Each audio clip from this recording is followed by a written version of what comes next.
আমাৰ চৌহদ মানে আমাৰ নটবমা হাউচফেড কমপ্লেক্সৰ এয়া নটবমা শিৱধামত দুদিনীয়াকৈ শিৱৰাত্ৰি ভাগ আয়োজন কৰিছে। সম্পূৰ্ণ দুদিন ইয়াত মহাদেৱৰে গুণানুকীৰ্তন লগতে পূজা চলি আছে।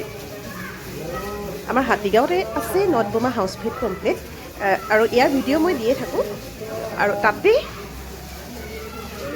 সম্পূৰ্ণ দুদিনীয়াকৈ এই শিৱ পূজা ভাগৰ আয়োজন কৰা হৈছে। দিনত আয়তীসকলৰ নাম কীৰ্তন আৰু এয়া লাডু বন্ধিছে আৰু এয়া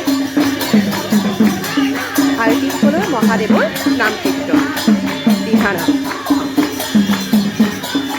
সম্পূৰ্ণ পৰিৱেশটোৱে মহাদেৱৰ নাম কীৰ্তনেৰে মুখৰিত হৈ আছে। আমাৰ চৌহদটো খুব সুন্দৰকৈ মহাদেৱৰ নামেৰে মুখৰিত হৈ আছে। সম্পূৰ্ণ দুদিন দিনত এয়া নাম কীৰ্তন আৰু ৰাতিলৈ শিৱৰাত্ৰিৰ পূজা।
তাৰ মাজতে নামৰ শেষত এয়া পাচলি কুটিছে, পায়স বনাইছে, মানে ৰাতিলৈও আয়োজন।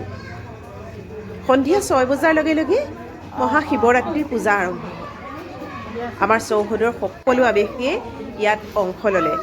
লগতে আমাৰ চৌহদৰ বাহিৰৰো হাতীগাঁও অঞ্চলৰ বহু সংখ্যক ভক্ত আহিল মহাদেৱৰ চৰণত সেৱা ল'বলৈ, আশীষ ল'বলৈ সকলোৱে আহি এয়া তেখেতৰে নাম স্মৰণ কৰি পূজাত অংশ লৈছে। মাজে মাজে মহাদেৱ শিৱৰ নাম গাইছে আৰু এয়া তাৰ মাজতে পূৰ্ণাহুতি চলি আছে। পূৰ্ণাহুতিৰ পাছতে এয়া শান্তিপালি গ্ৰহণ, পুষ্পাঞ্জলি আৰু নিৰ্মালি গ্ৰহণ। সকলোৰে শেষত ভোগ বিতৰণ আৰু এয়া মহাদেৱৰ প্ৰসাদ আৰু খিচিৰি। পিছদিনা দুপৰীয়া আকৌ এয়া যিহেতু চতুৰ্দশী তিথি চলিয়ে আছিলে, গতিকে এয়া আমাৰ শিৱধামত মহাদেৱৰ গুণানুকীৰ্তন, মহাদেৱৰ নাম প্ৰসংগ আয়োজন হয়। আয়তীসকলে মন প্ৰাণ ঢালি তেখেতৰ নামত নিজকে প্ৰাণ ঢালি গালে।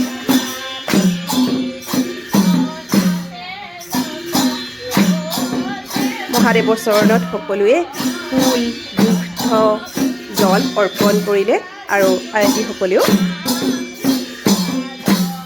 দিহানাম গালে। আৰু এই 2 দিন আমাৰ সম্পূৰ্ণ চৌহদটোৱেই মহাদেৱৰ নাম কীৰ্তনেৰে মুখৰিত হৈ থাকিল।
আৰু এয়া এই 2 দিনে সকলো আয়তী সকলো আমাৰ হাউচমেটবাসী এই মহাদেৱৰ চৰণতে নিজকে অৰ্পণ কৰি খুব বেছি উপভোগ কৰিলে এই সময়খিনি আৰু মহাদেৱৰ গুণানুকীৰ্তন মহাদেৱৰ পূজা অৰ্চনাকে সকলোৱে নিয়োজিত কৰিলে গতিকে এয়া তাৰে 2 কপি ফটোৰ ইয়াত গাঁঠি দিলোঁ স্মৃতি হিচাপে আমাৰো ৰৈ যাব আপোনালোক সকলোলৈকে শুভকামনা যাচিলোঁ ধন্যবাদ